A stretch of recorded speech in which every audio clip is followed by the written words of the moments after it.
You're listening to Platform 6 Cantina, a Star Wars The Old Republic podcast. We're glad you could join us. Welcome to the Platform 6 Cantina podcast. I am Bodhi. And I am Mara. And this is Proclamation 5, the 7.3 Arcann romance, Crescendo, Ascending to the Stars. Mara, we've got 3 days left. Just 3 days of waiting. 3 more days. We are so hyped. I know. I can't believe this is happening. And Mara, one thing. This means a great deal to me.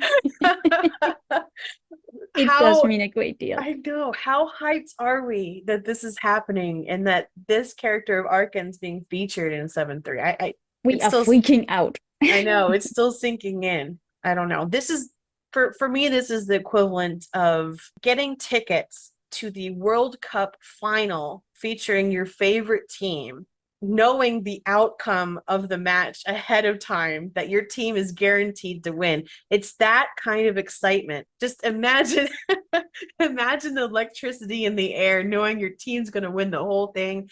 That's just how I feel right now. And that makes perfect sense, because going by the dev's track record when it comes to Arcann's story, it's always just been so good. So even though we don't know exactly what's coming, we've had his return confirmed in the live stream. We've had it confirmed again in the recently released teaser video, but we don't really know what's coming. But we trust that it's going to be good based on everything we've seen up until this time. I think we can trust that. Yes, and boy, do we believe. So, first of all, how lucky are we to have Arcann in the story at this point in the game? I mean, especially considering that Echoes of Oblivion was likely supposed to give the main sense of closure to Arcann, Vexen, Valen, and Senya, and was also meant to probably be the ultimate conclusion to most, if not all, of their loose plot lines remaining from Coffee Kotet. Don't you think? Yeah, absolutely.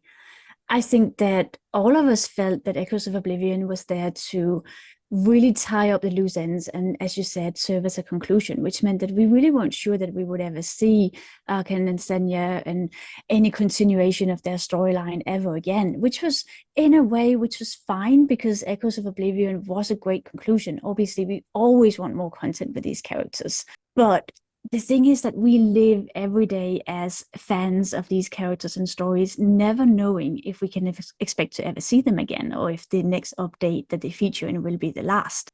Right. So our anticipation is always, I wouldn't say tempered by, but maybe heightened by the fact that we don't know if this is the last time. Every time could be the last. Yeah, and especially because the player character's decisions in the past could have resulted in Arcann not being alive at this point. But I mean, look where we are now. Not only is Arcann back as part of the main story, but he's also featured in the dev streams, in the teaser video, and maybe, fingers crossed, possibly even the updated background splash screen for the game itself. So that would be amazing. I know. Fingers crossed that's the case.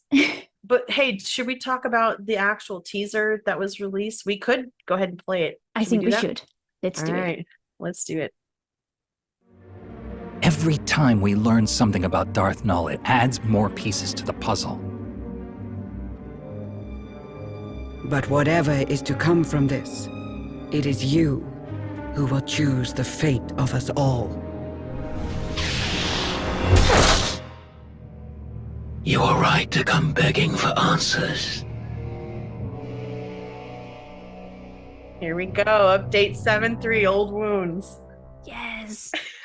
We are so excited, and we were just over the moon when this teaser video was released, and we were actually fortunate enough to be together at the time we were working on planning this proclamation when we were alerted that the teaser video was out. So we got to watch it together, and we got to scream at the exact same moment together, and I think all our listeners know what that moment was. You couldn't hear it in the audio we just played because it's silent, but obviously we see Arcann in this teaser video just for one split second, but he's there, and that's so significant. And what to you does his appearance in the video indicate about his possible role in the story that's coming out in 7.3? Well, it indicates to me that whatever his role is, it must be important enough that the devs felt that there was a reason to tout his return, not only in the live stream, but also in this teaser video. And I feel like part of the reason they did that is probably because they want to send a very clear message to the player base that just because a character has a kill option, it does not mean that that character is going to get bricked. Because that is a criticism that we've heard at times from the player base, or at least a concern that if you can kill a character, then they're not going to feature in the upcoming story. And I think the devs want to make it clear to us by letting Arcann appear in this content that that's not the case. And they've done the same with Torian, actually. But specifically for Arcann, I also hope that it means that the devs want to develop his redemption arc. We both feel that there's more of a story there to be told. We both feel like there's more that he could do to further elevate himself and to continue to atone for his past. I specifically feel that there's a great opportunity for him to do something that impacts the wider galaxy. Now that he's been on a quest and he's presumably brought something back from this quest, maybe it's something that will play a pivotal part in the upcoming Darth Nul plot. Maybe it's something that will let Arcann prove himself not only to the Alliance and the Commander, but also to the galaxy as a whole. Or maybe he has some sort of new insight about himself that'll play into how he acts with us and how he develops going forwards. And what do you make of his in the clip that we've seen right here from the devs, the teaser? What do you make of his body language, expression, maybe even location? Okay, so obviously, as we said, it's a split second. So when we're analyzing his body language in this 1 second moment in the teaser video, we recognize that we might be reading something into it, but we're just so excited. And the thing that stood out to me was the fact that he turns around made me feel really nostalgic because it instantly reminded me of all the crucial moments in Arkann's story where he's had that movement, which I feel is a signature move for his walking away from us and then turning back to face us. And the first thing that I thought of was Chapter 1 of Kotet, Wrath and Ruin, where he escapes and he gets on the shuttle and our character calls out to him and he turns around and it's the first time we see his blue eye if he's been redeemed. But yeah, there's what a number... moment. Such a big moment. I know. But there's actually a number of moments like that where he turns around to face us. To mention just a couple, there's the moment when we follow Valen to Nathema and he says that he's not comfortable going to that planet with us and he walks away and he turns around to face us. There's the moment in Unmasked Regret when he walks away from us and then turns back around to confess his feelings. There's the moment in the romance scene before Echoes of Oblivion where he also walks away and turns around. That's just, I feel like it really is a signature move. And it made me think about all those different scenes. There's even a scene in where he's appearing as even a hologram in the scene where Senya brings us to meet Heskel. And Arcann appears as a hologram where he does the same turn and faces the character and we're like, oh, he's actually not here. He's just a hologram. But it's the same move. It's the same signature, I guess you could say. That I always remember that scene. You're right. I didn't even think about that, but you're right.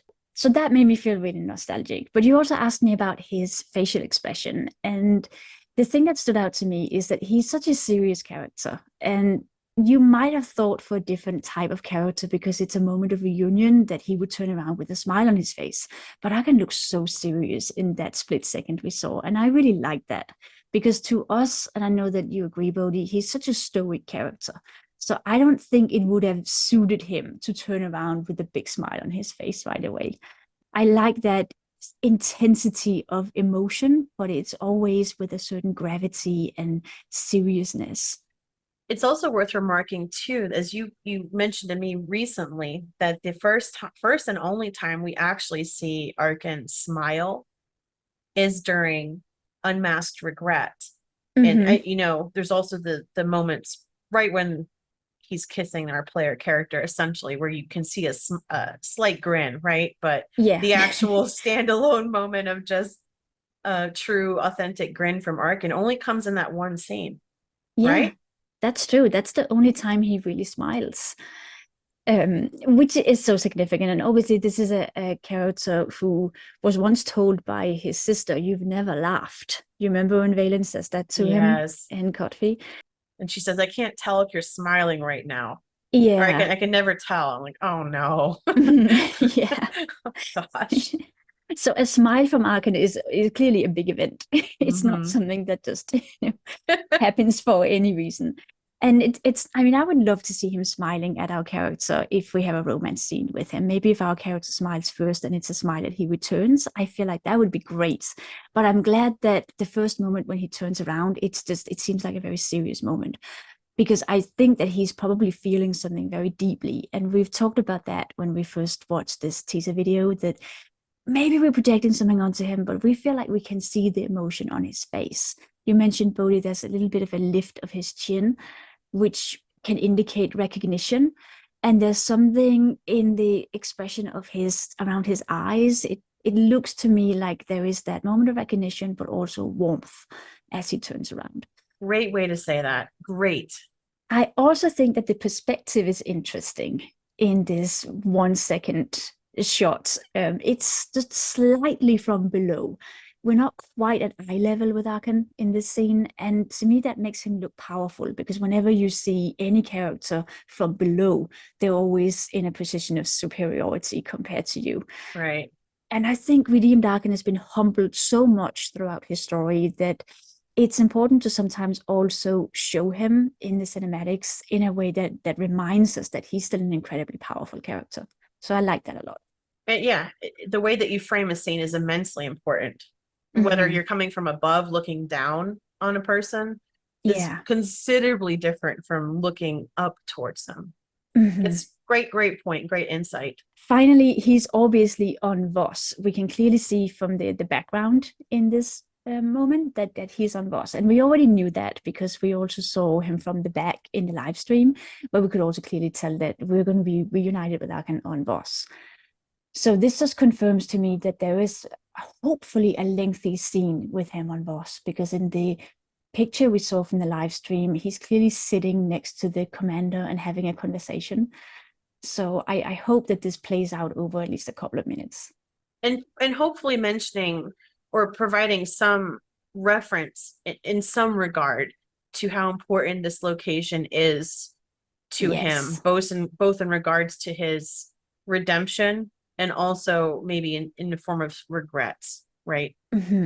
Absolutely. Voss is such a significant location to him. And I think this is the perfect opportunity to explore that crucial moment of his rebirth on Voss in the beginning of Kotat. And we're deliberately calling it a rebirth because I really feel that it was, in the symbolic sense, a rebirth where he entered a new stage of his life. Right. And at the same time, he has to carry guilt over what happened to Voss, because Voss got bombarded because Valen was pursuing him and Senya there. So even though it's not directly Arkann's fault that Voss got bombed, it was because of him. Valen was only there doing that because he was there.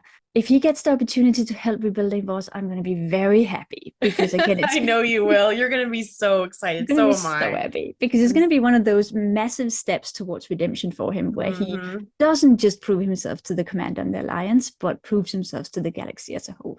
So we only got a few seconds of Arcann in the teaser video. The big question of the day: do we foresee there being romance for Arcann 7-3? Absolutely. We definitely foresee some romance. Dude, how can there not be? Seriously, there's gotta be. It has to be. There's gotta be. There's no way that we wouldn't get a romantic moment with Arcann in 7-3, even if it's something pretty small or subdued. And sometimes it has been, like when he called us in Digging Deeper in the Hollow Call, it was just one or two lines were subtly different if you were in a romance with him. But those lines were so impactful. And I don't need a long romantic moment necessarily with Arcann in 7.3. I'm not going to complain if it's there, but I'm also going to be I'll also be perfectly happy with just a subtle difference that shows how deeply he cares for our character. And I think that he conveys that very well through just a couple of carefully chosen words and gestures, like the gesture we've talked about before, where he tends to put his hand over his heart and makes a passionate declaration of some sort. And we will mention this topic further in this proclamation as a part of the crescendo of sorts. The crescendo, the peak, the pinnacle, the zenith of this romance arc. Is this going to happen in 7-3? We'll discuss that later on in the proclamation. But first of all, we should segue to another topic regarding romance. So let's talk about the future of the Arcann romance and how we might see it following romance tropes and conventions that we discussed previously. So we're talking proclamations 3 and 4 specifically, courtly, transcendent love, and the enemies to lovers literary trope. Yes. And first of all, let's start with courtly love and tragedy, which was featured extensively in Proclamation 3. Yeah, so if you haven't already listened to Proclamation 3, we recommend that you do so to make sense of what we're about to talk about now. Having said that, obviously we are not science. We don't know what's coming in 7.3, but we can make some educated guesses about what we might see based on these tropes and literary conventions that we've already pointed out in Arkann's romance scenes so far. And as Bodhi said, we've discussed courtly love as something that ennobles and elevates the devoted knight, in this case Arcann, in previous proclamations. But what we didn't discuss last time was how courtly love, as it's depicted in medieval romances, can also sometimes be the very thing that makes the knight fail as a knight. And to explain what I mean by that, I'd like to give an example from one of the most famous Arthurian romances. It's by Chrétien de Troyes, and I apologize for how badly I probably mangled the pronunciation of his name. It sounded good to me. It sounds really great to me. So okay. I don't speak French, but I'm doing my best. I wouldn't do well as a lady of the medieval court because you were supposed to be able to speak French fluently, and I don't. I'd be one of those peasants digging in the dirt like in the Monty Python. So in this story by Chrétien called The Knight of the Cart, we see the first explicit romantic pairing of King Arthur's perfect knight, Sir Lancelot, and Arthur's queen, Guinevere.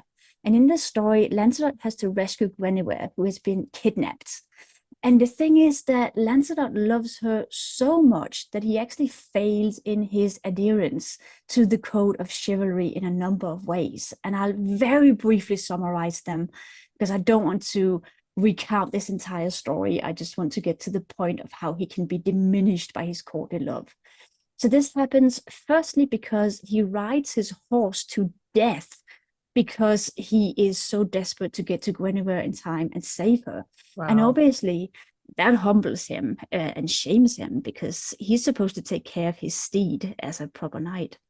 And also means he has to walk on foot, which is obviously not great when you're trying to hurry to rescue somebody. Yeah.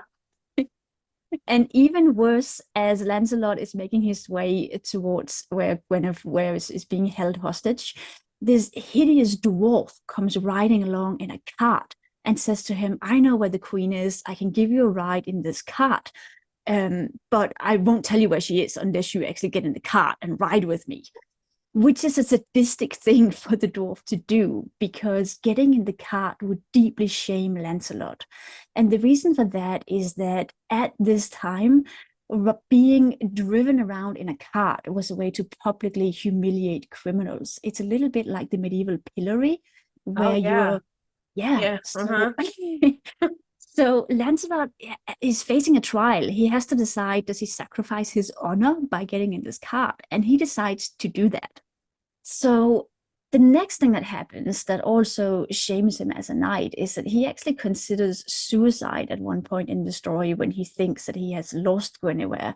And there's another knight in the story, Gavin, who is there to point out to him just how over the top that is and how shameful that is. Because you don't do that as a knight. You don't consider killing yourself because you lose sight of the person that you love. You're supposed to persevere and be stoic and have endurance. So courtly love sort of diminishes him actually as a warrior and as a knight in the story. And finally, when he manages to to retrieve Guinevere, she asks him to deliberately lose a battle with some other knights in order to prove his love for her. Oh yeah. Yeah. And he does that. And as I said before, Lancelot is the perfect knight. He's unbeatable usually, so he's never lost before. But he's willing to actually fail in the arena to prove himself to her. And I don't know what's going on with Guinevere in the story. If she's just playing mind games with him or something, but she actually changes her mind halfway through this fight and says, no, actually, stop trying to lose. You should win the fight. So then he has to gosh. make a turnaround and win the fight. So the result of all of this, obviously, is to actually make him look pretty silly and kind of ridiculous. So it gives him fallibility. He becomes fallible because of his love for Guinevere. He's disarmed physically, but also emotionally by love. So the point of this is to say that Lancelot is both ennobled and diminished by his courtly love.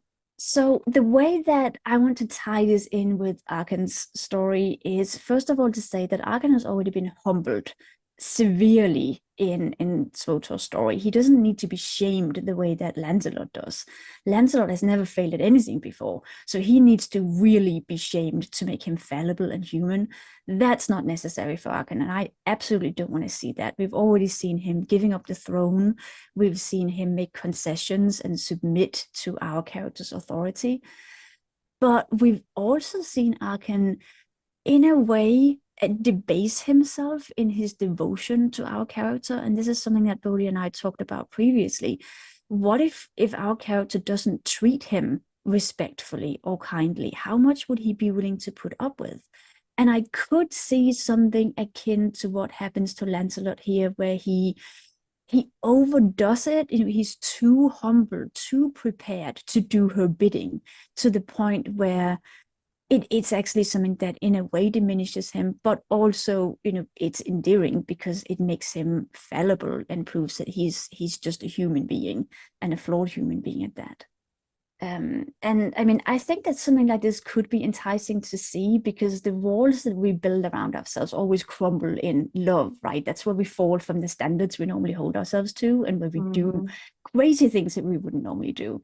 And I do think we've already seen a massive transition from Arcann during his dark times when we were enemies, where he would say things like, "You don't touch me," and "I don't leave so cool for just anyone," be honored when we meet him on Asylum as his enemy, to saying things like, "I don't know what I would do without you." So there's already so much humility depicted in his romance. But if that doesn't change, if he keeps down that trajectory of humbling himself before us, maybe we could see something a little bit like the story of the knight in the card. Another possibility is we might see him stray from his path if our character is in mortal danger, a little bit the way that, like, Lancelot also strays from his path as the perfect knight in his desperation to save Guinevere. We know that Arcann is somebody who can lose situational awareness when his emotions take over. We see that when we fight him as his enemy, that when he's enraged enough by Valkorion during his dark times, he does make mistakes in battle.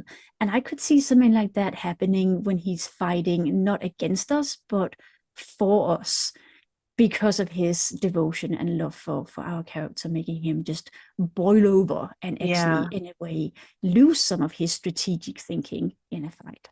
So chivalric romance is always a quest narrative. The questing knight always returns with some kind of object, and this object can be something that just proves his worth, or it can be something that is of vital importance to restoring or healing his realm or his world.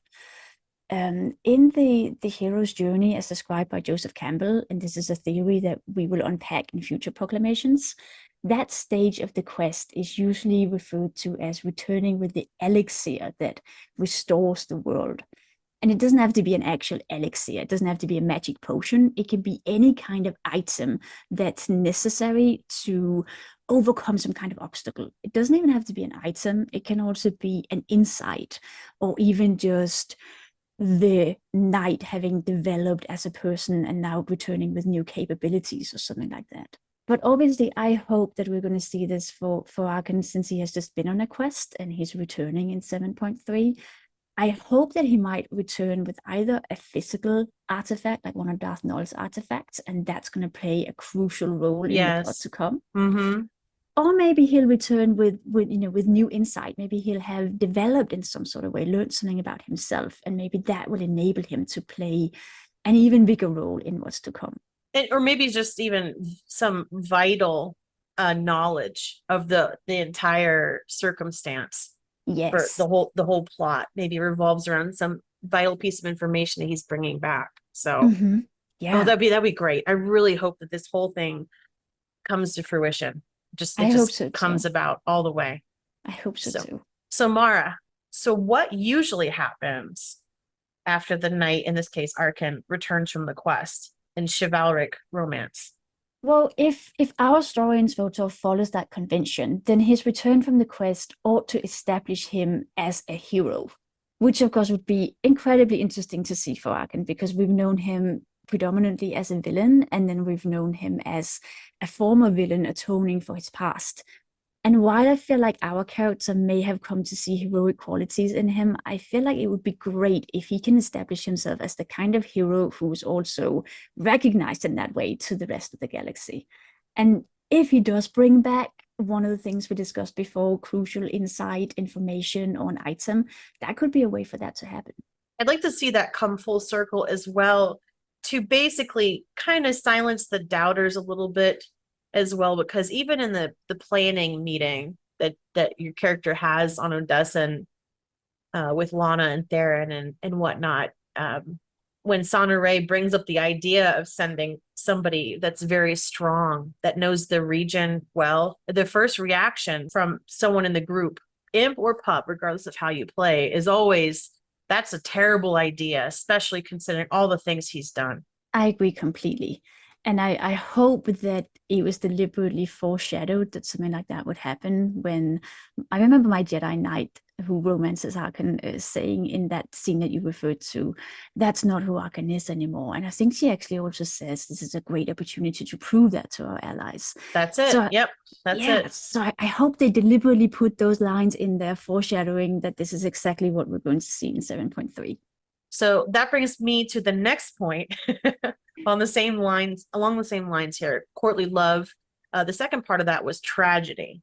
So again, going back to Proclamation 3, we did discuss at length how the attempt to pursue this courtly love past the point of no return, I guess you could say, in terms of chivalry, often results in tragedy in numerous stories that you did mention. So do we see Arcann's story as one that's also destined to end in such tragedy? That's such an interesting question. I think, again, if it continued to follow along conventions of courtly chivalric love, then yes, actually, it could very well culminate in some kind of tragedy, because we know that the idealized courtly love can never really end with a happily ever after, because the tension is never fully resolved. It can't be, because if the two characters consummate their love, they transgress, as you explained before, and that typically leads to death or ruin. But it's interesting to talk about, because obviously chivalric romance is very different from the contemporary romance novel, where it's almost a genre trait that the contemporary romance novel has to end happily ever after. The readers would expect that, because that kind of romance, in the sense of the traditional, love story as we know it from rom-coms and that kind of thing, is supposed to be a comforting story, and readers will feel let down if it ends in tragedy. So for Arcann, I feel like he definitely still fits more into the chivalric romance rather than the contemporary romance narrative, and because of that, I feel like his story will likely tend towards tragedy. That is scary to hear. Yeah, but we will talk about this a little bit later as well in this proclamation. We do have some other things to say about that, but why don't we segue over to what we discussed in Proclamation 4 here? So the enemies to lovers literary trope.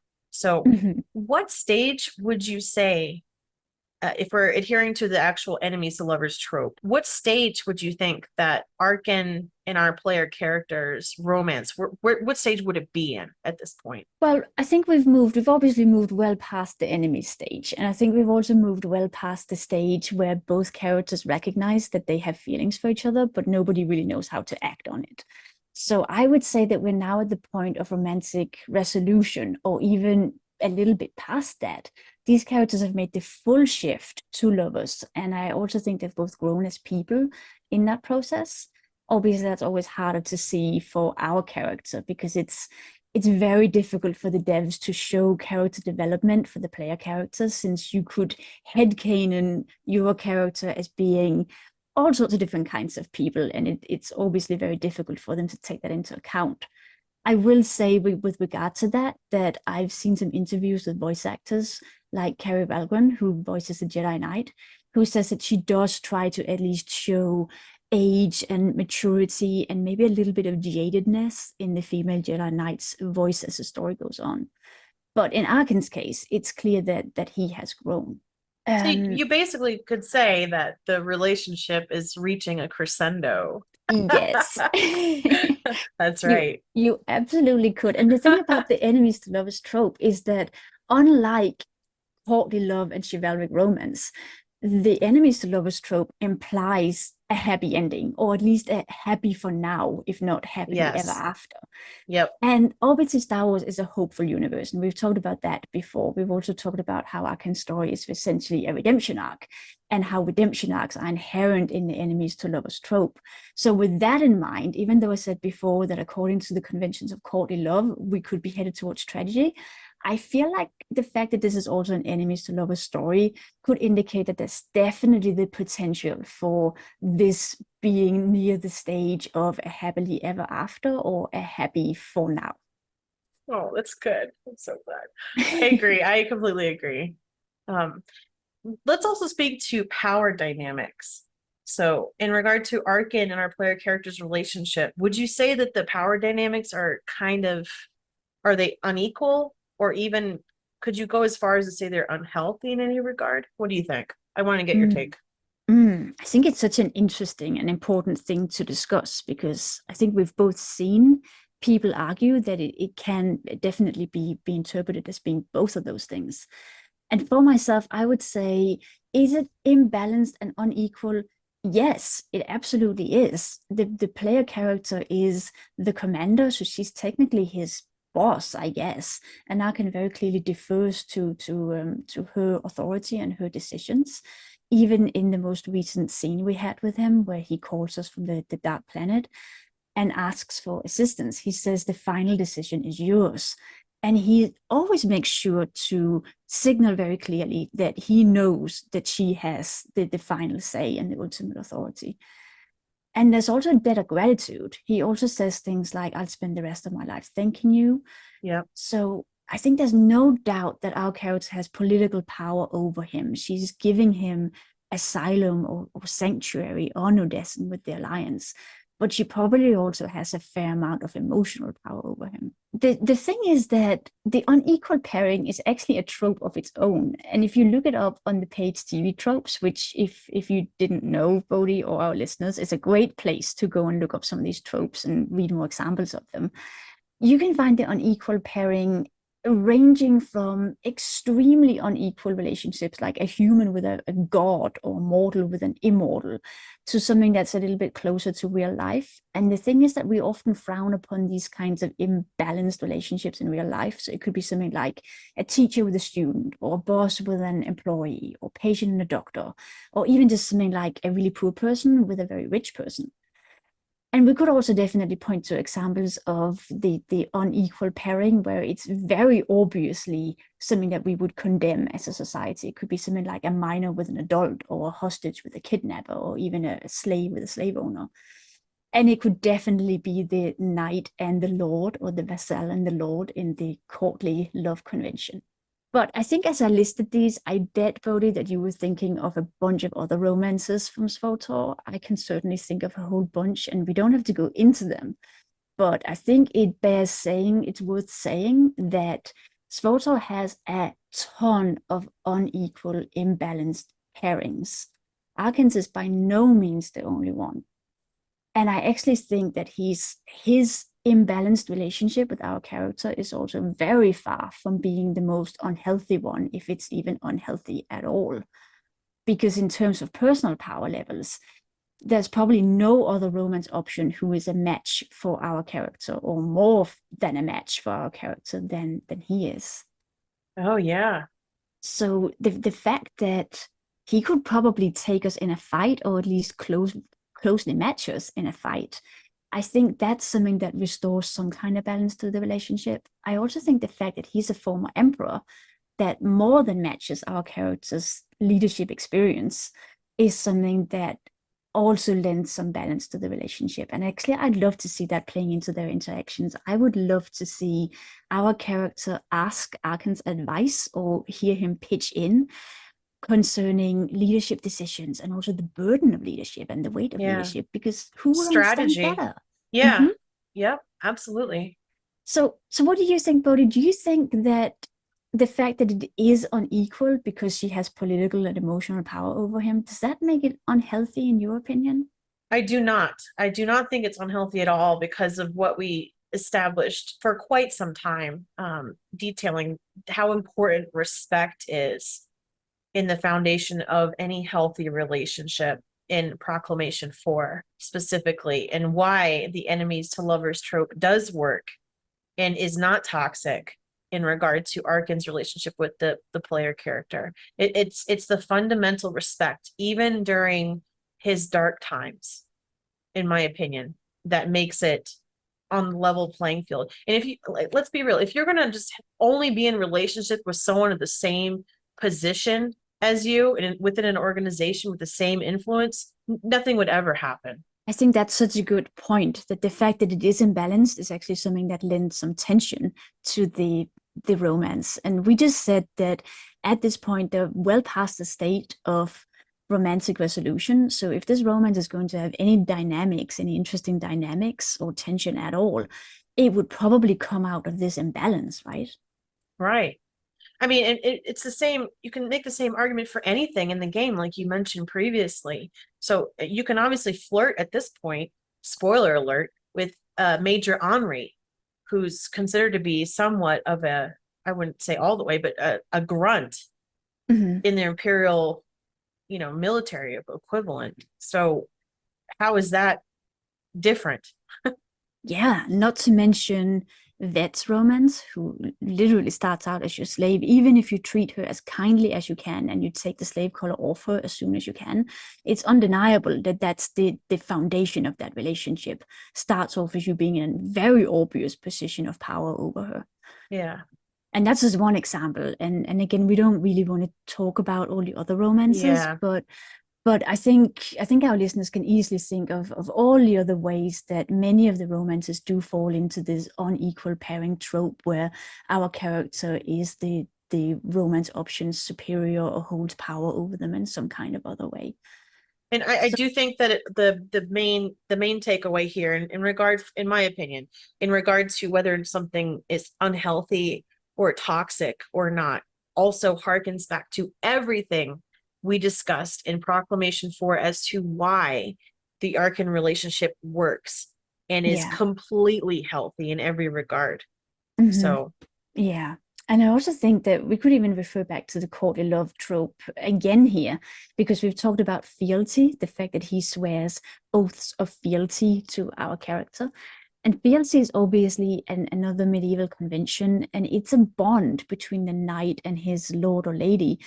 And I realize that it can sound like it's very one-sided, and that I want to just take a moment to explain why it's not actually as one-sided as it might appear. Because even though the lord is in a superior position to the knight, it's a reciprocal relationship. The knight is supposed to go questing for the lord or the lady, but in return, he's supposed to receive protection from his lord. And I think there's a very obvious parallel here to Arcann and the Commander, because we said before that the Commander holds political power over Arcann, but she's also the one who, again, gives him asylum. So she gives him protection from the rest of the galaxy, which he needs because of his past, right? That's exactly, that's a great thing to bring up. Absolutely right. So it's the fealty is a bond of tenure. That's very important to point out. And it always has been since medieval times, where the knight who swore fealty would receive protection, land, a sense of stability and security, and also friendship from his lord. So I think all of those things are also true for Arcann. I also wanted to add one last thing, which is that in courtly love, it's also imbalanced, because we've talked about characters like Lancelot placing their lady love above everybody else, and that's really what lends the tension and the drama to that trope. So would Arcann place our character above his own independence and his goals? Yes, I absolutely think that he would. And is that a problem from a contemporary point of view? Yes, I guess so. Or it would be if this wasn't fiction, if it was a real life relationship. But it is fiction. And the thing is, imagine that Lancelot chose his career and his independence and his honor over Guinevere, then we wouldn't have a love story for the ages. And I think the same thing applies to Arcann in this case, that his devotion to our character might be in a way too much, but that's also what makes this a great love story. Well put. Well put. Let's take a quick second to talk about the old wounds that Arcann and the player character have inflicted upon each other, I guess you could say. And what we're talking about, things that are healing now from the past. Is there still potential for some tension in this romantic relationship, in your opinion? Yeah, I absolutely think so. I think there are still old wounds from the past that need to heal. And I hope that we see that in 7.3. I think there always will be, actually. I feel like the things that Arcann and our character did to each other while they were enemies, they're on such a scale that they're always going to be there. There's always going to be some kind of obstacle for them to get past. Namely, of course, his guilt and regret over hurting her, especially because he falls into that convention of the devoted courtly lover who is now very worshipful, actually, in his attitude towards us. So obviously he would carry massive guilt and regret. But I also feel like they would probably be facing a lot of external problems as a result of their pasts. So there's also the wounds left on the rest of the galaxy as a result of the war that they waged on each other. And I would love to see that play into the story going forwards. It sounds terrible, but I would love to see them get in real trouble. Maybe because somebody demands that Arcann faces justice, or if you romance him with a Jedi, a consular, or a knight, maybe somebody confronts you with the fact that you're breaking the Jedi code by being with this person, especially a person who has almost eradicated the entire Jedi Order. Or maybe, it could be in a positive way, again, where he returns with the elixir that restores the world and proves himself to these people who might still carry grudges about him, and becomes a hero on a more galactic scale. And when I think of old wounds between the two characters, Arcann and our player that he's romancing, the first one that comes to mind obviously is the impalement, right? On Asylum, and how that must impact Arcann as a character constantly. Put all the other guilt that he's got on his shoulders basically for the rest of his life aside for a moment, but specifically about possible lamentation that he has over things that he did to her specifically during those dark times as well. Although I do want to point out the fact that I'd say a good percentage of the time, most of the chapters throughout Kotfi, I think that Arcann truly was hyper focused on the fact that our player character was simply to him a vessel that contained his father's essence, and how that impacted him as a character, simply going after his father, right? Mm-hmm. Yeah, absolutely. And we have plenty of lines of dialogue to back up that view. Even just the fact that when we confront him on the flagship in the final chapter of Godfrey, he says, "This was never about you, but I will do whatever it takes to defeat my father." And also he speaks directly to Valkorion in that impalement scene on Asylum. He says, "Feel that, father." So it's not something that he's doing for the purpose of injuring our character as such, which it's really just collateral damage, right? Yeah, he was hyper focused on the fact that this was his father in there, that he was focusing this anger towards, correct? And he even waits. If you notice in the scene where he impales our character, he says, "Feel that, father," and the you can still watch his face. He's waiting for an actual visceral reaction. Maybe his father, Valkorion, to make his presence known or something. He's waiting for a reaction other than our character's pain. It's really interesting. So Yeah. although I do believe that that's the way that he thought of our player character during a good portion of Kotfi, just simply as a vessel for somebody that he absolutely abhors and represents the worst parts of his life, and also, in essence, him at that point, correct? Because it's a big part of Arcann's character at that point. So I think that those are wounds that he's also addressing, but now he actually can sit back and see that this is somebody that he truly loves, that he actually injured when he was focused on something else. Yeah, I agree completely. And I think you put that really well. The fact that it's such an enormous part of this relationship has been the transition from not even really regarding her as a person to actually coming to see her completely as a person, and even as a person that is the only one that he loves and only ever has loved. So what you said about the fact that he has to deal with the evidence probably of having left that wound on her, I think that's interesting too, and it's something that I actually see come up in fan fiction quite often, so I feel like other people also find this interesting. I've seen a number of stories where Arcann sees the scar left on her abdomen or chest by that impalement, and imagine how that must feel. I mean, that would be so painful for him to actually see the physical evidence of the scars that he had left on her body. If it wasn't for Valkorion intervening in that exact moment, she literally would be dead anyway.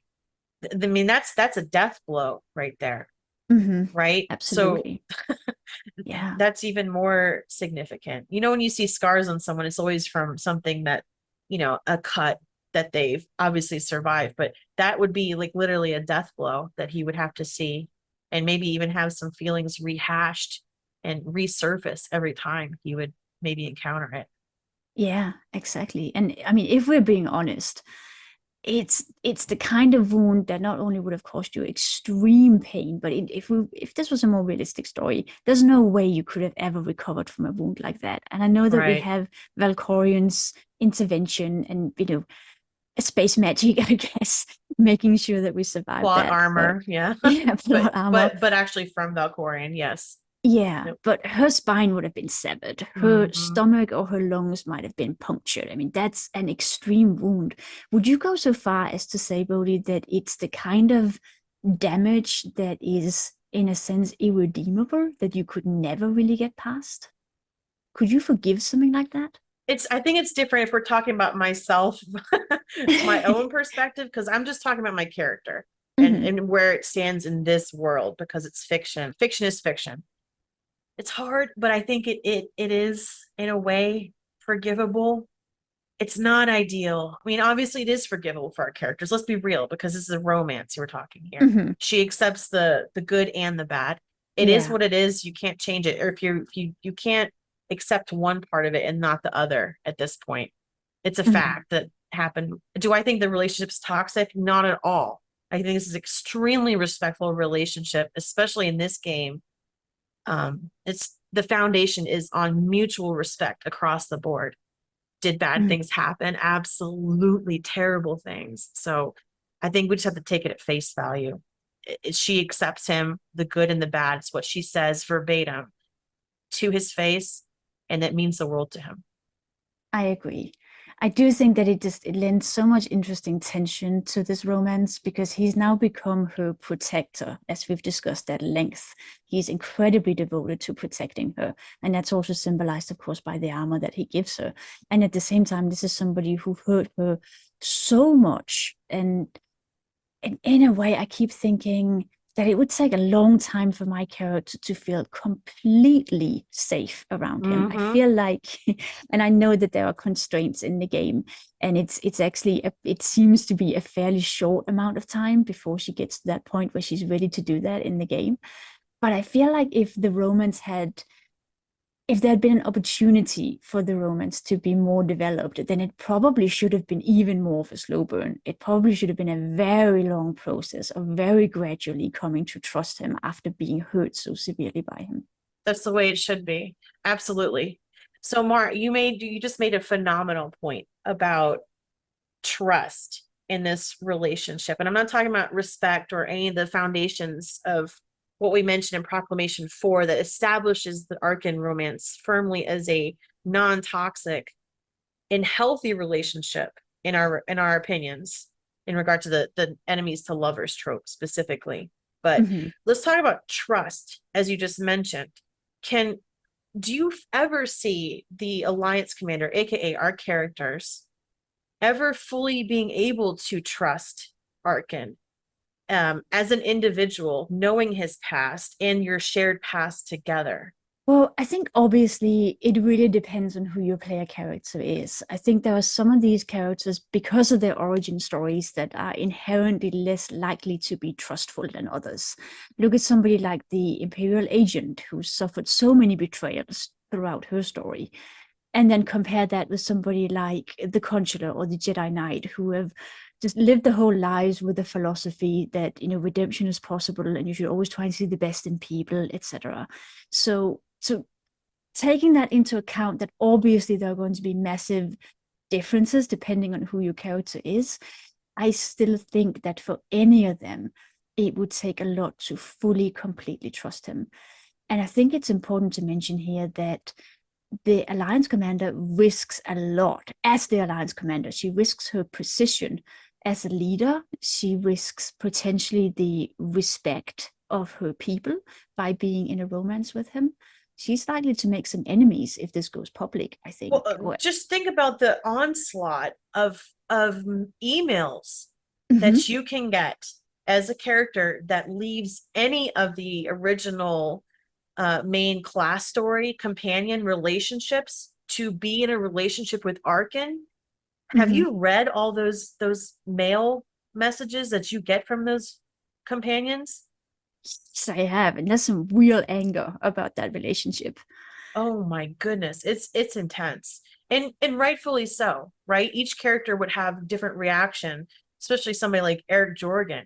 If your character left Eric Jorgen for Arcann, the person that embodies everything that's the opposite of what Eric stands for, you better expect him to not mince words, essentially. Yeah, like you said, people would be rightfully upset about this. And in a way, I wish that we would see people react and get upset about the fact that our character is in a relationship with him, even if you're not leaving them, for him. Yeah. But just because, I think a lot of people would just disapprove because of who he is. So she risks her position as a leader, but she also risks something in terms of her physical safety, because like we talked about before, he's injured her so severely in the past. And let's be real, probably could again if he were to flip back to the dark side. So that's a lot of vulnerability on her part, actually. It's a lot of trust on her part. So when we're talking about the potential imbalance of this relationship, I think that has to be kept in mind, that she's putting herself in a pretty vulnerable position, actually, by entering into a romantic relationship with him. And don't get us wrong, it's not that we think we're not insinuating that Arcann is abusive. And everything that we have said in previous proclamations attests to the fact that the foundation of this relationship working to us, both from the courtly love, transcendent love perspective, and also the enemies to lovers trope, is that it is immensely important that the whole foundation is completely based upon respect for each other, even during dark times. So Absolutely. I absolutely agree with that. But even so, there's still something at risk for her. And, we do feel that it would be a slow burn transition towards a place of complete trust. So, Bodhi, what do you think that Arcann actually risks in this relationship? Because we've said that he's the one who previously injured her grievously and possibly could again. So he's not at risk in the same way as her. But is there anything at all that leaves him very vulnerable in this relationship? yes. This is a big one for him, and I think this also Very leading question. Yeah, well, this harkens back to our, again, another discussion that we previously had about ways that we believe Arcann could end up falling back into his old ways. And it all revolves around the fact that his newfound family, his new love, the first time he's actually loved somebody in his life, if she were to spurn him, if their relationship were to disintegrate, if our player character would leave him for somebody else, I can see the walls crumbling around him. I absolutely agree. And I think that has something to do with old wounds too. It has something to do with the old wounds in Arcann that he still carries. I think he needs our characters' love and recognition so much. And again, that's also got something to do with the imbalance of the relationship, the emotional power she holds over him, simply because he hasn't had a lot of people actually love and respect and recognize him before. So he really needs her for that. And if she lets him down, if she manipulates him or betrays him in a way that tears open one of those old wounds, I absolutely agree with you. I can see him falling. So I guess we can conclude that she risks physical safety, she risks her professional position, but he risks a spiritual death. I don't think it's putting that too strongly if he were to actually fall again as a result of this relationship crumbling. That's profound and very, very true and sad at the same time. Very tragic. Yeah. And again, we also want to reiterate the fact that we strongly believe this is a tried, tested, true. This is an authentic love and relationship.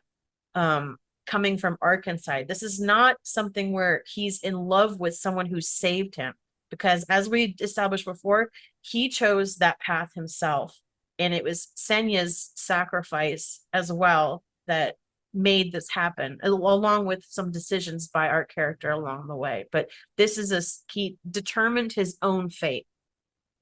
We firmly believe that this is not somebody she falling. did not reform him or tame him or anything like that. But that doesn't change the fact that her willingness to accept every part of him, as she puts it on Master Alert, I think is something that also makes him fall in love with her. Because imagine the impact of that for somebody like him, who struggled so hard for love and recognition from Valgorian in particular and was just never able to get it. Imagine finally being seen and accepted as a person. Well, let's go ahead and read. You know the letter by heart, right? That he sends. Yes, I do. He says, "Why do I keep seeking affection from people who cannot give it to me?" Yeah. That's devastating. Oh, and that's the letter he sends, of course, if you do betray him for somebody else, if you cheat on him with another romance. Yeah, if you go out with somebody else instead. Yeah. So anyway, that was the answer to that question. Is there still potential for some tension in this relationship? We think so, yes. Yes, the answer is yes. Mara, let's move on to another topic here. It's actually two separate things. And it's all a part of what we alluded to earlier in the proclamation, which is also part of the title, which is the crescendo. We're reaching, are we possibly reaching the apex or the zenith or the climax of this relationship? First up there, the next big step, I guess you could say, in any relationship as it progresses would be a proposal. So is this something that we see as the next step for him? Is this something that we want to see for the Arcann relationship? And in this update or down the road? Yes, no, when, how, all those questions. What do you think about a proposal? Okay, well, to me, everything Arcann says sounds like an oath or a vow or a passionate declaration of his complete commitment to our character. So I actually think he's already said a bunch of things that almost sound like a marriage proposal. He talks a lot about the rest of his life, wanting to stay by our side for the rest of his life, wanting Yes. to be committed to us, prove his love. We actually have an "I love you" from Arcann in writing. He hasn't said it in a voiced line, but we did get a letter saying, "I love you, and I want to spend the rest of my life proving that to you," which is, Yes. in my opinion, very close to a marriage proposal. So even though for me personally, a proposal and a wedding is not something that I'm necessarily desperate to see for every character. I don't feel like every relationship has to culminate in that, but I do feel like it would be in character for Arcann because he makes those vows of commitment all the time, and he's such an intensely dedicated or committed lover to our character, so to speak. What do you think, Gordy? Would you like to see a proposal? I know what your answer is going to be, but I want to hear you say it. So as I previously mentioned before, I'm a big fan of the slow burn, and I really, really enjoy romantic stuff, especially in this case when it's still budding. I'm the only thing I'm afraid of in this in regard to proposal is that I don't want to see any romance stagnation. And I don't mean that it's going to go downhill or anything like that. I just mean I like seeing this play out over an extended period of time, and I don't want that to end because the in between time is so fun to watch, specifically for this character of Arcann. And as you know, we're both not all about romance or anything like that, but I love this romance. And if it means that if it's going to be a proposal and then wedding and then it's kind of never going to happen again, I'd rather not see it at all, if that makes sense. So that absolutely makes sense. I think that's actually a very valid concern. Also, if we look at the trajectory of most BioWare romances, not only in SWTOR, but also other BioWare games, I hate to say it, but I'm seeing a trend for the romance to end with a proposal. It's almost as if though some writers tend to think that that's the conclusion, and then you don't need anything after that because it's done and finished, which I have to say, as a married woman myself, I strongly believe that relationships can keep being interesting and develop after marriage. And I'm not sure that we're really going to be seeing that in a game romance. So I'm also concerned that if we do get a proposal from Arcann, it might spell the end of this romantic subplot, and I don't want that either. I don't want that at all. Do I want it this update? I know, I don't. I know it sounds crazy for people to hear, but I'd rather that this keep going on because I am holding out hope that we will continue to get romance scenes down the road. But if we were never getting them ever again, I would rather see it, if that makes sense. I'd rather see a proposal. Okay. That absolutely makes sense. And I think something that also plays into this is the fact that we're not entirely sure about the timeline at this point, and we haven't had confirmation from the devs about exactly how much time has passed. So we sort of have to guess a little bit. And we've talked about this before, that it feels like it can't be the case anymore that the time that has passed in real life in between updates is the equivalent of the time that's passed in the game. Something must be a little bit off there now because there's been a long gap between updates. So I'm not entirely sure how long these two characters have even been together. And also, we haven't had that many romance scenes. If we assume that they've actually been together for years, if the passage of time... That's crazy. I know. But if the passage of time in the game remotely mirrors the passage of time in real life, then they would have been together for years. But it doesn't feel that way, right? It feels like we need to see more, perhaps before we're at the stage where a proposal or a wedding would seem natural. I don't see a person like Arcann wanting to wait for something like this. I firmly believe that he's of the mind that this is the person for him 100%. I had seen no question in his mind as this whether or not our character is the one that he wants to be with forever. There's no way that he would wait 3 years, right? That's a really good point. And we've also There's talked no before way. about, yeah, and we've talked about Arcann sort of boiling over when it comes to his feelings Yes. for our character. Yep. And I actually think that could make for a really nice proposal scene, in my opinion. If maybe he hadn't particularly planned it, maybe it could be that kind of thing where his feelings actually just take over and Spill it out. They spill out. spills I could absolutely see that happening. And even our character would be like, Arcann, it just keeps coming out. I absolutely see that happening. This stoic, strong individual just letting it flow out. I absolutely can. Yeah, and that would be very nice. And I have to say, I also agree with you that I would prefer to see it further down the line if we can expect more development of this romantic subplot. But if there's nothing more coming, then I'd rather have it as a conclusion than not have it at all. Right. Because I do think that Arcann would just make it a really nice proposal that would feel completely in character for him. And you mentioning the timeline thing does bring up a great point about it. So if it really has been like what 3 or 4 years, don't even tell me that they've been in a relationship. Come on. I believe it's been minimum 4 years if we go by what we know right now. So of course this is subject to change depending on what the devs might tell us. But right now, as far as I can tell, it's been about 4 years since he joined the Alliance. So if we assume that you start the romance with him pretty soon after that, they've been together for a while. Okay, so the second part of this crescendo, as we're reaching the theoretical climax of this romance, which in most people's eyes would be the proposal. The second half of that would be like a wedding ceremony, right? Mm-hmm. So knowing we are the way we are as not very romantic people, speaking about romance and fiction, what do you think, Mara, about a wedding scene for Arcann that would actually be in character and adhering to our other foundation of why the Arcann romance is immensely successful in our eyes, which is it elevates and develops his character with every single romance scene that we get with him.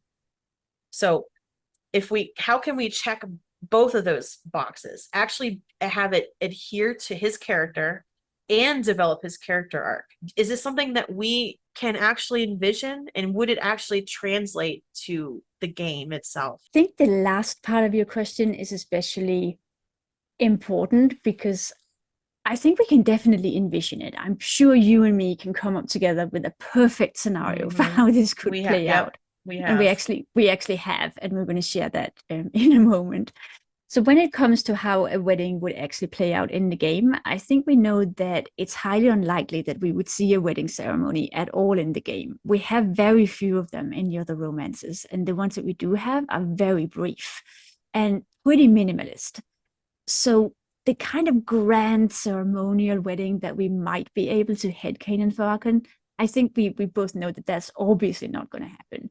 But I could see something potentially very private, very low-key for him.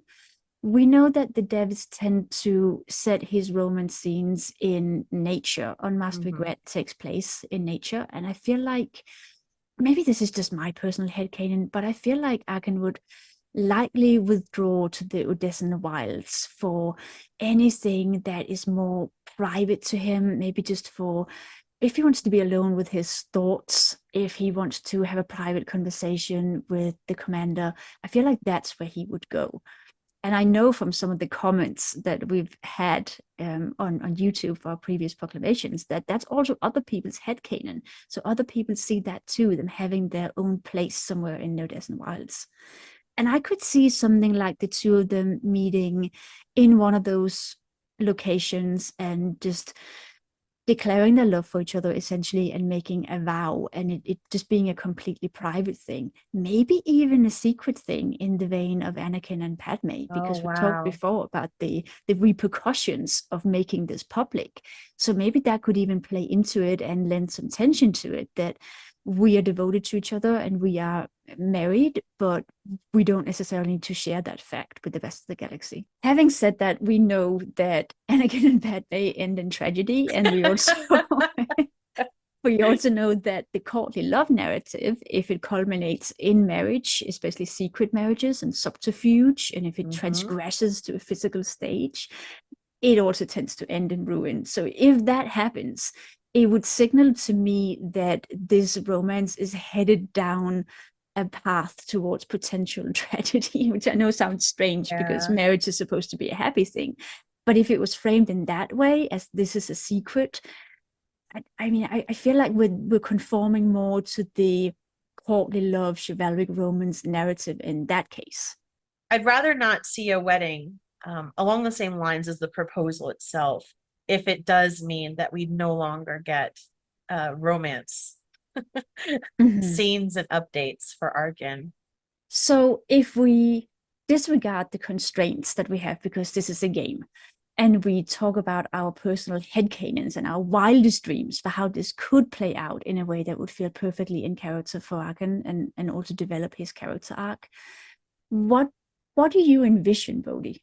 I need to preface what I'm about to say with a fact. And the fact is that until I was thinking about the possibility of a wedding scene between these two characters, Arcann and our player character, I'm not even joking. I have never in my entire life had any kind of daydreaming, dreaming, or fantasizing about a wedding.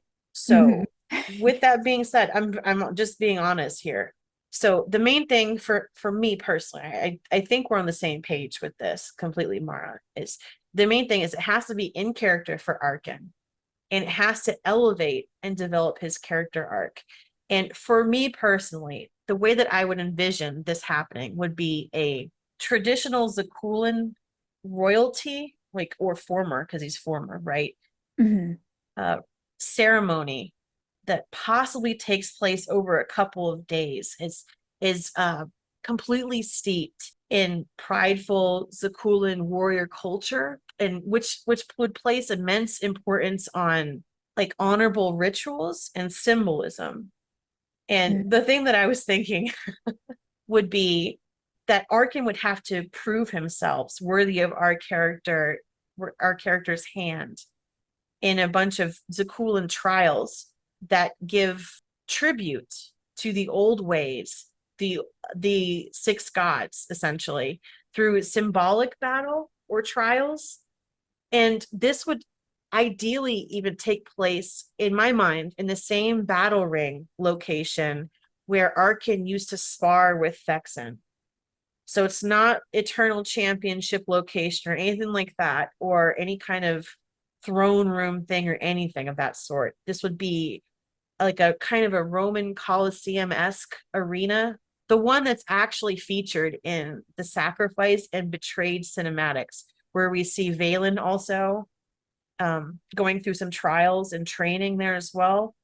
It's absolutely gorgeous setting. It is. So Mara, hear me out on this. In this ceremony, Arcann would have to go through, in my mind, 5 rounds of a trial, essentially, where he would have to symbolically take on all of the 6 old world gods. So in the process of doing that, would be taking on parts of his past by confronting what the 6 gods meant, not only to Zakuulan society, but to Arcann himself. So what we're talking about is Tythe, god of rage, Esne and Avela, the twin goddesses of passion and envy, Nahut, son of shadow, Skyva, the mother of sorrows, and Isaacs the destroyer. Very cool. Wouldn't it be monumental?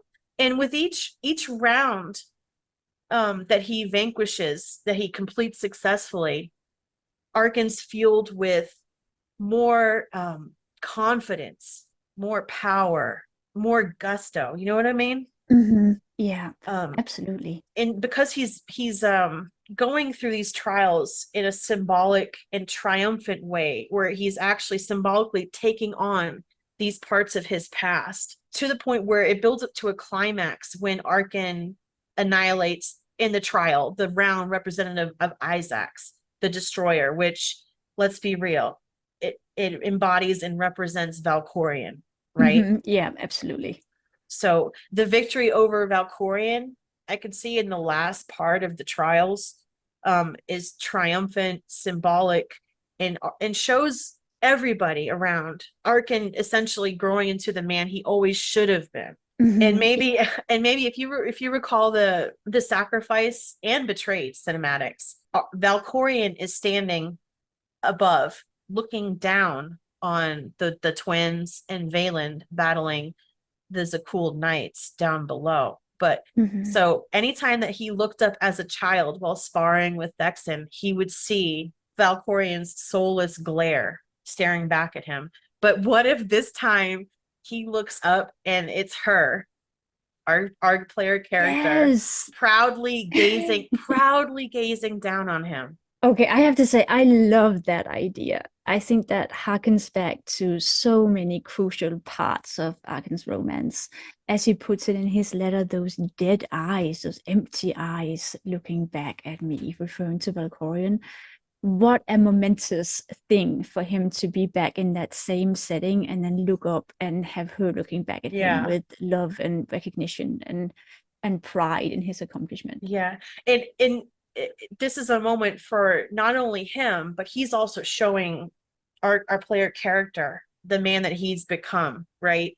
At the site of his childhood trauma, site of many places where he was traumatized, likely as a child. And I also think this would be really nice because this could turn into Arkann's return to Zakuul. And what I mean by that is I can see Arcann having maybe Indozal behind him. They want to use this as an opportunity to show Zakuul that this is not the same person as before. And I would expect there to be lots of objections to it. And I think that would make it also very interesting. But the few people maybe that try to come, the Zakuulans that come to the ceremony to witness the son of Zakuul as he continues his long redemption journey, would be there as witnesses to take this in, to watch how this individual has changed. Yeah, because we know that there are Zakuul knights, or former knights of Zakuul at least, who come with Senya to join the alliance. And we also see a bunch of loyalists with Arcann when he joins us in the Dragon's Maw chapter. So there are people that support him. It might be a small group, but I think he would still have supporters. And as you said, the interesting tension would be that there definitely be a lot of pushback to him having a wedding ceremony on Zakuul. But what a great way for him to step back into that society. And if we talk a little bit again about what a marriage actually means, and especially what it used to mean in some of these old-fashioned and medieval conventions that we've discussed before, that it was originally the purpose of a marriage, right? It was to establish somebody's position in a society through ceremony and rites. So I could see that being a potential way for him to do that. Right. The question is also, who are these people that he is annihilating in this arena? Because let's be real, it would be hard to find anybody who would be an actual match for Arcann as the representatives of the old gods, right?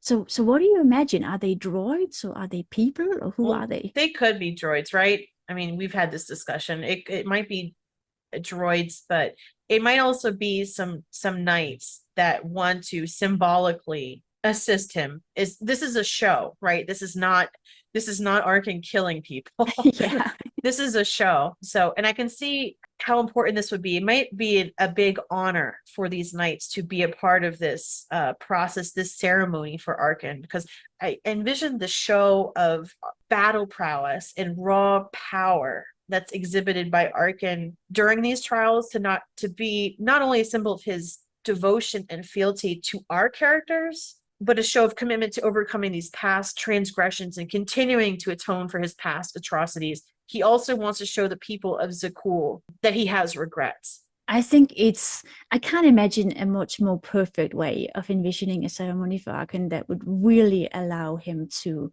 develop as a character and to overcome some of those past wounds and trials.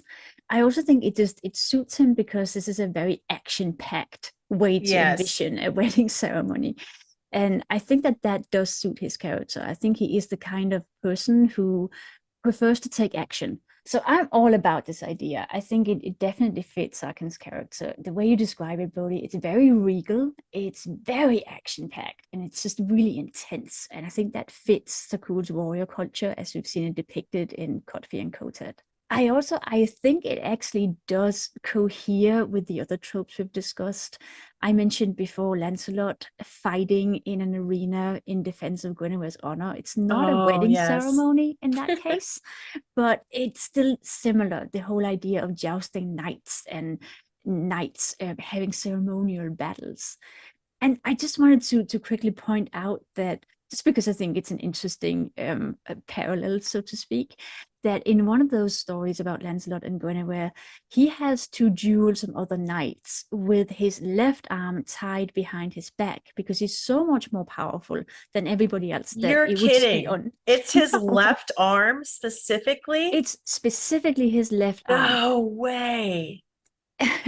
And I could even see something like that. I could see drawing upon something like that for inspiration if we were to, for example, depict something like this wedding ceremony in a piece of fan fiction. Because let's be real, Arcann has a pretty big advantage over these knights that he would be fighting. And even if he's not trying to kill them and it is a performance and it's ceremonial, I think it would actually only heighten everything if he were to do something like that and actually fight them one-armed.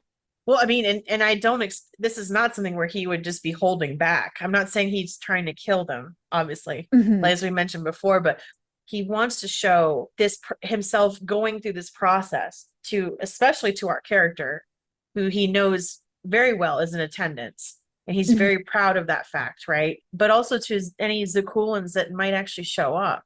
Yeah, and I think he would feel immensely proud getting to do that. And what a great way to show him being just triumphant and powerful in a really positive way, as opposed to the way we used to see him being powerful as a villain. And also we talked before about him potentially humbling himself too much as a result of his devotion to our character. And I think this would be a great way to restore that imbalance and to let him really shine as a warrior. And speaking of warriors, part of the other thing that was in my mind, I can't believe all this is even coming out of my mind. I never thought of this. Brody is wildly out of her comfort zone. Yes, this is just very foreign to me. But I would also envision ARC player character going through her own trials separately and previous to his. And her own trials, her own rituals, because that's a big part of Soulean culture in general, right? Well, specifically for royalty, as we see in Senya, obviously, and even the trials or sparring that Valen was doing with knights as well. This is obviously something that's important to this culture, in the way I would see it. So I would love for her to have vanquished her own trials separately and is basically up there in the same spot in that given arena, overlooking and watching Arcann, watching his battle prowess down there, taking on these challenges. Again, it's culminating in a big crescendo where he's at the very end, he's going to be taking on Isaac's Valkorion. So there's palpable intensity in the air towards the end there. But I also, the last part, I guess it's the mushiest thing you could probably ever get out of me. But after completing the trials successfully, maybe the few people in attendance that are there that came to witness show some strong support for him. What an amazing feeling this is to be back on Soule in the presence of this person that he cares the world about, that he truly loves. And then at the end, I can see him ascending the stairs towards our characters, triumphant, battle worn, post. Yes, I do. Post trials. Okay, this is the sappiest thing you're ever going to hear me say, ever. Ever. I'm glad we're recording this. So just record it. So I can see Arcann in this very moment kneeling before our characters. Again, here we go. Swearing the fealty, remember, from our previous proclamations. Kneeling before our character, asking to be her partner in life and in all future battles, professing his love and loyalty for as long as he lives. And it's essentially his devotional text to her. Yes. I love that image of him ascending the stairs. Ascending, yes. Yes. And I actually love the word you picked, battle worn and triumphant. I can picture that very vividly in my mind. This was the most in character wedding I can imagine for you, actually. Yes. It's so saturated with character development, and it's so action packed and with very minimal mushiness, but still, very profound. It's very transcendent. Profound. Yeah. It's transcendent love. It's symbolic for conquering parts of his past. It would be surprising for the people of Soule to be forgiving in any kind of way towards Arcann during his lifetime. Let's be honest here. So perhaps just having a small group of people, whoever is able to come witness the spectacle, if they were to accept him as this reformed, reborn son of Soule, that would be immensely meaningful to the character of Arcann, I think. And it really would. And couple all of these things together, conquering parts of his past, putting on a regal display of prowess in front of the person that he loves, and then also having a little bit of acceptance come from his former people. That would be immensely meaningful for the character. I agree completely. And, I could envision this happening as the conclusion or culmination or reward even of him actually getting to go on that hero's journey and doing something to heal or restore the galaxy at large, and perhaps even Soule in particular. I could see, once he'd done something like that and established himself as more of a heroic character, I could see the people of Soule, or at least a small part of them, as you said, accepting something like this, and that being the symbolic reward for him at the end of that hero's journey. I also wanted to add that in addition to this wedding ceremony as you envisioned it, harkening back to some of the tropes and conventions we've already discussed, I can also see some historical parallels for this playing out that way. I agree completely what you said about the woman marrying into Soule royalty also having to go through rites of her own, because this is a society that has gender equality in terms of warrior culture. And let me acknowledge right away that we realize that this could also be a male character, of course. Arcann can have a same-sex romance. We're saying she and the bride and so on because our characters that are in a romance with him are female, so that's just what comes more naturally to us. But I can think of historical precedents for the bride of an emperor, or in this case ex-emperor, also going through initiation rites of her own. I'm thinking of, for example, the fact that in real world cultures, it's sometimes been the case that even before just handing the emperor an object, that object has to be purified. And the same would go for the emperor entering into a marriage or wedding with a person. That person would have to be spiritually purified too. And I do view these trials in this imaginary arena as a kind of purification rite, where you overcome whatever it is you're carrying with you, so that you're prepared for that new stage of life. Oh, that's a great point. Okay, so Bodhi, having discussed what we can envision for the culmination or crescendo of Arcann's romance in the game and in our headcanons, let's go on to talking about the lasting impact that the character of Arcann might have on the galaxy and also on us as consumers of this story and this content. This is a big thing here. As it pertains to the lasting impact of the character of Arcann, I do want to bring up a quick reference that means a great deal to me. So what I wanted to talk about is specifically one episode of a show that speaks to me personally and reminds me of the way that I do view the character of Arcann and his lasting impact. So The show is called Millennium. I'm not sure if you've heard of this one, right? You've watched this. Yes, I have. I have watched Millennium a while ago. It's a great show. It came out in the 90s. So, and it's made by the same guy that made X-Files. So I think it's Chris Carter or something. But Millennium is essentially a show that explores the darker side of human nature. It's got a super dark vibe to it, and it does tackle some pretty difficult subjects at times. But I absolutely love this show. So there's one episode that I wanted to highlight, and it's called Powers, Principalities, Thrones, and Dominions. And both the title of this episode of Millennium and the invocation spoken by the character in this episode, the character's name is Samael. The title refers to the 4 of the 9 choirs of angels in Christian theology.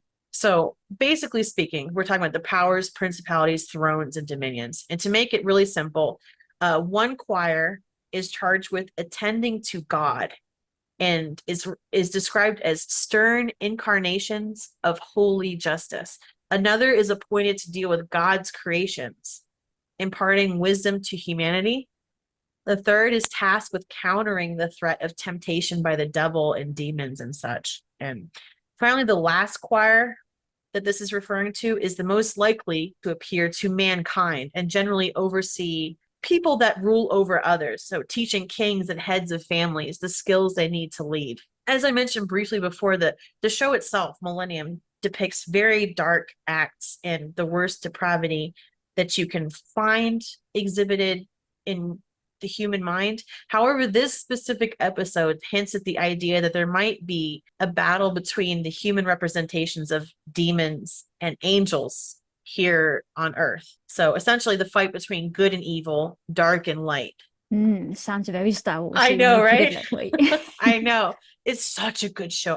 This is such a great episode. But as I mentioned before, there's a character in this specific episode named Samael that when encountered by the main character of the series, whose name's Frank comes to believe that Samael is actually an angel, which is mind-blowing because this is a very stoic non-believer character. Frank is the main character of the show, the protagonist. So the fact that he actually over the course of the episode comes to believe that Samael is actually an angel implementing holy justice and essentially countering the threat of temptation offered by the devil or demons in this specific episode, which is another individual that represents the dark side. But there's a scene check this out. There's a scene between Frank, the main character, and Samael, the alleged angel. And the dialogue is as follows. So Samael says, "Don't worry about me. What happens here can only pain me, not harm me." And Frank says, "I would like to talk to you again sometime, another time." And Samael responds, "I'm sorry.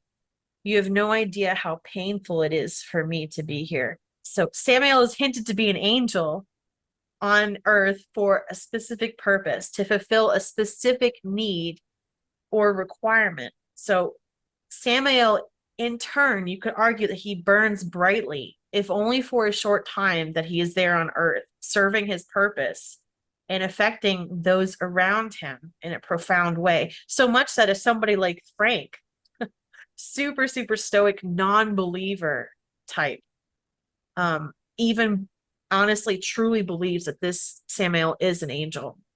But this to me is the way that I think about Arcann. Burning brightly, if only for a short time, serving his purpose and affecting those around him in a profound way. And don't get me wrong, I'm not saying Arcann is an angel. We know he's not.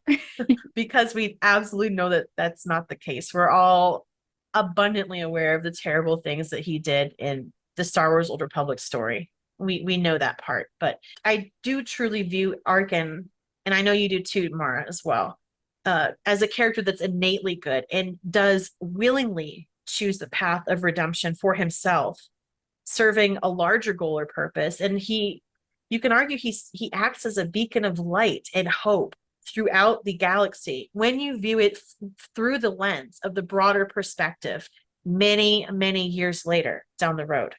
Hmm. Yeah. I mean, what we're talking about here is Arkann's story being passed down into myth and legend. And I can absolutely see that happening, especially for the Jedi, because we know that the Jedi have historians and archivists who do collect the histories of significant people, and they use them as cautionary tales, but also as role models. And we see this represented in the game. One example I can think of is that heroic quest on Tython, where you get to preserve the history of one or two people, and you can make a light side choice or a dark side choice. And I think because we know that the Jedi do like to preserve these histories and anecdotes about people, especially people who go through something like a redemption arc like Arcann, because let's be honest, what a great example for the Jedi to show that redemption is indeed possible. If the son of the Sith Emperor can overcome his inner darkness and his old wounds, anybody could, right? Right. I would think that somebody like Nostoral would be interested in recording that for posterity. How could you not? That's what an amazing journey. Mm-hmm. And Arkann's story, again, only serves to embody the power of the redemption arc, right? Mm-hmm. And the hope that we all have, that we will always, no matter what, have the strength and inner fortitude to change our own ways personally if we were to ever stumble in our own lives. And we're not in any way denying that not everybody in the galaxy would feel this way. And also, again, it would undoubtedly take a very long time before he could ever become this kind of legend. Right. And I do think that there are parts of the galaxy that would never come to see him as anything else than a tyrant, and where his legacy would always be that of a tyrant. Right.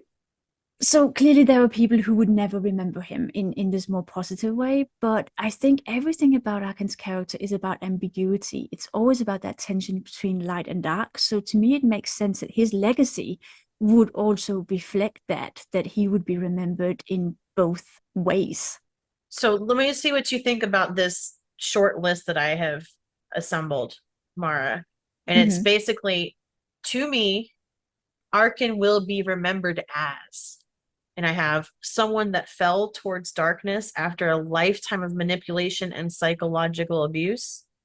Arcann will be remembered as someone that committed terrible acts as a tyrant. Arcann will be remembered as someone that chose a path of redemption and followed it out of the darkness, overcoming obstacles littering the way. Arcann will be remembered as someone that loved deeply, a profound, transcendent love. What do you think about that? I think that sums it up perfectly, and I think that's quite beautiful, actually. I got chills as you were reading. Really? Yes.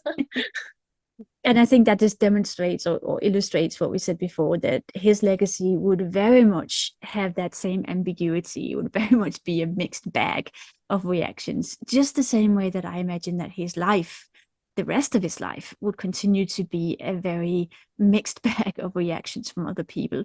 Even in the Alliance, I imagine that there are people that only tolerate him because the commander says that they have to.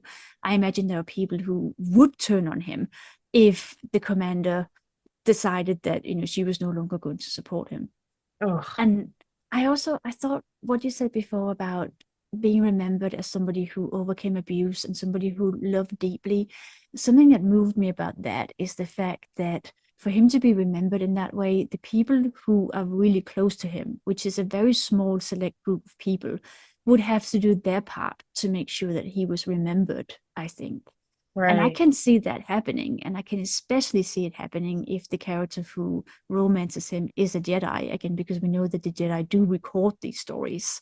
So even if she were to leave the order, which, again, is something that this is just my personal preference. I would really like my Jedi characters to be confronted with being in a romance. I would like to have that choice to say, okay, well, I'm actually going to leave the order and choose Arcann. I think that would be a monumental choice. And I think it would mean so much to him for somebody to choose him in that way.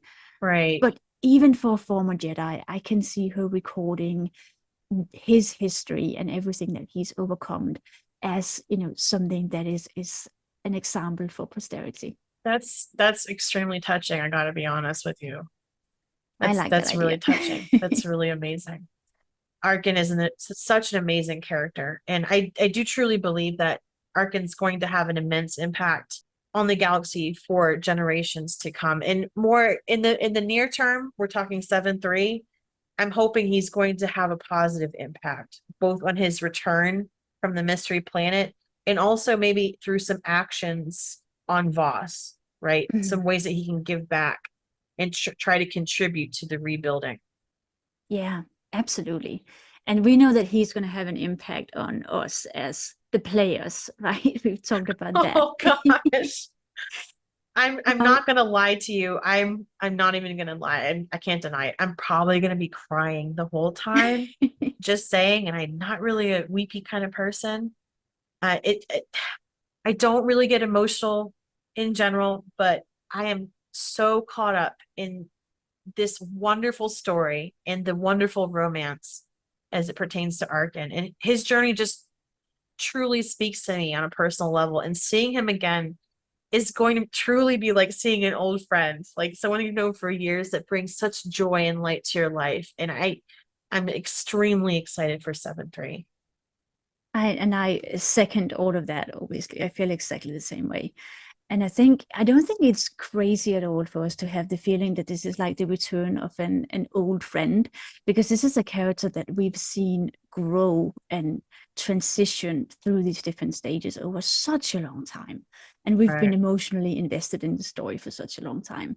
So it's really going to mean a lot to finally see him returning, especially because, as we said at the beginning of this proclamation, you never really know with a game like this. You can never know for absolute certain that there's going to be more content. So every time you get more, it just really feels like a gift. So thank you. If there are any devs listening, thank you so much. Thank you for giving this to us. All right, so Mar, we finally come to the end point of the proclamation, and I have a question to ask you. It's very important, and it actually might be a crisis. I don't know. The question is, how are we going to play through the story on Tuesday when 7.3 drops, and what character are you taking through the first time? So please tell me the answer to this. This is a crisis. Actually, you're triggering a crisis in me right now. So this is always so hard for me when we get content that I really care about in the game. What character do you go through the new content with first? And for this particular update, obviously I'm really torn when it comes to whether I take a character who is in a romance with Arcann through this content first, or do I do it with somebody who is on a friendship path with him? I have to admit, normally I always skip to dessert first. I always take a romance character through content that I hope or know features him first, because this is going to sound so terrible, but I just want to see that part of the story so much that I feel like I can concentrate a little bit better on my other characters if I just do that first, and then I can calm down and pay attention to all the aspects of the story afterwards. But isn't it then like kind of just being real, isn't it kind of a downgrade when you play it specifically for the Arcann romance, in my opinion? Isn't it kind of a downgrade going from a romance thing down to just a friend? I mean, friends are great, don't get me wrong, they're the best. But I'm just saying, for this Arcann romance, I mean, I'm kind of questioning your method here. Just saying. Yeah, and that's fair. It's fair for you to question my method, because I'm not entirely sure that I'm doing it in the best way. I mean, there's a reason why my main who romances Arcann is always way ahead in the story compared to all my other characters. Right. But yeah. At the same time, I will say that I do really enjoy seeing how it plays out differently when you take a character who is not in a romance with him through the content. I really like seeing both sides of the relationship with him, both the romance and the friendship part. And sometimes I even feel like we gain additional insight into Arkann's character when you take a character who is just his friend through the content with him. Even some of the letters he sends to characters who are not in a romance with him, I feel like you either get a slightly different perspective on him or you learn something more about him. And I really do enjoy that too, even though the romance is the pinnacle of the content for me. Well, we also can't discount the fact that, I mean, whether we admit it or not, sometimes you have to have some kind of healthy fear when you go through a BioWare, specifically Star Wars Old Republic story. So some of the decisions you make can have very important, very impactful consequences to the story and other characters within. So I gotta be real, part of me is kind of scared. I don't know what's going to happen here. We don't know what's actually going to show up in the story. So I don't want to have to make a forced decision on a romance character that could have a bad outcome. What a disaster that would be. Okay, that's honestly, that's scary for me. So I'm gonna have to go with a general character, not romance character. I think that's definitely wise to go for this. Are you going to do that too, or are you going to stay with the romance one? Just be real. Don't lie. Okay. Being perfectly honest, I cheat with this kind of thing because, like you, I also approach these choices with a sense of absolute dread of making the wrong choice. And I think this will resonate with some of our listeners. I hope so, because I know that I've talked to other fans of Arcann and his romance about choices we've made in the past, like should we send him on the quest to the Dark Planet or not? I remember that was a big discussion point back when that came out, and I remember people being terrified that something would happen to him if you sent him on this quest. So I know that some people decided not to send him out of fear that something would happen. That's true. Or let alone the one that I went through yesterday when I replayed the story again. Do I send Sana Ray to help him or not? Yeah, exactly. Is that going to have disastrous consequences for Arcann if I don't? It's hard. It's a toss-up. I remember us talking about that. Would it actually be better for him in the long run to deal with that trial on his own, or is it better for him to know that he can have support? I fall in the latter camp. I think it's better for him to have support, and I think it's an immense show of strength on his part to ask for support. So I always send Sana Ray. Right. But I definitely relate to what you were saying, that there's a sense of anxiety whenever you make a crisis. Choice. I'm serious. So that was a very long-winded way of answering your question. And my answer is that I cheat by making clones of my Jedi Knight, who is my Kanan Arcann romance character. I can only romance him with one character. And I know that we don't agree on this. But for me, you're committing cardinal sins by not romancing Arcann on multiple characters. You're committing sins by romancing him with everybody. That's the wrong way of doing it. No, I'm just kidding. Obviously, I don't think that's a right or wrong way to do this. But for me personally, I can only really envision him with one character. So it's my Jedi Knight. And because I'm so scared of making the wrong choice, I make clones of my Jedi Knight that I can safely do it the first time with a clone. So in case I mess something up, or even if I don't manage to record it the first time or something, because I always record my playthroughs, not just with regard to Arcann, but with everything. Yeah, that's true too. So that way I can play it safely. But yeah, I skip straight to dessert. I always do the romance first, but I also try and play it safe by doing it with the clone. Well, that leads us to the question: what do you all do?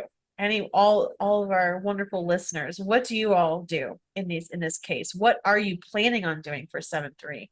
And please let us know in the comments, because we still have time to make a decision. Maybe we can talk Mara into taking a non-romance tune. I don't know. We'll see. We would love to hear what our listeners think. Please help us, dear listeners, make a choice, because we're having a crisis. Exactly. Tell us what's the right way of doing this. Yeah. Hey, and Mara. finally, I do also, before you go on, I do also want to mention that and this is actually a cardinal sin. I have characters that do not have Arcann in their game because they skipped past Codfi-Coated and they were Imperials. I'm not currently playing any characters that have killed Arcann, although I have tried it just to see that part of the content. But I have to admit, I'm not too emotionally invested in those characters anymore for reasons that are probably very obvious. But I do actually like taking characters who don't have him in the story at all through the content too, just to see how differently it's going to play out. And that is something I look forward to in 7.3. I can't wait to see what the impact is of not having Arcann in the story at all.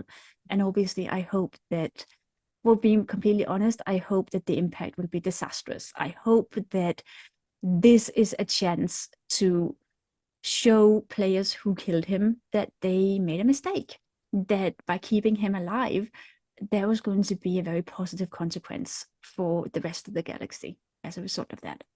Interesting. That would be interesting to see. Well, Mara, I think we've officially made the longest proclamation in the history of our platform.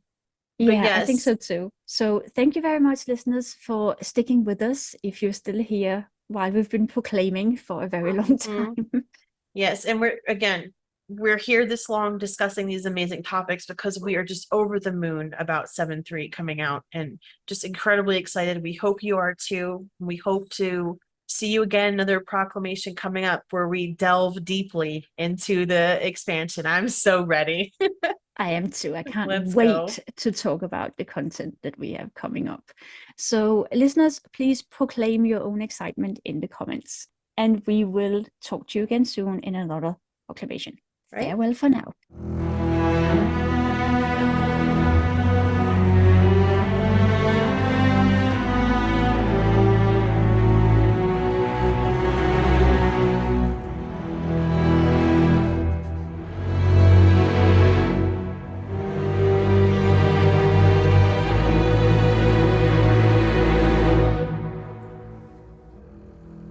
This concludes another episode of Platform 6 Cantina, a Star Wars The Old Republic podcast.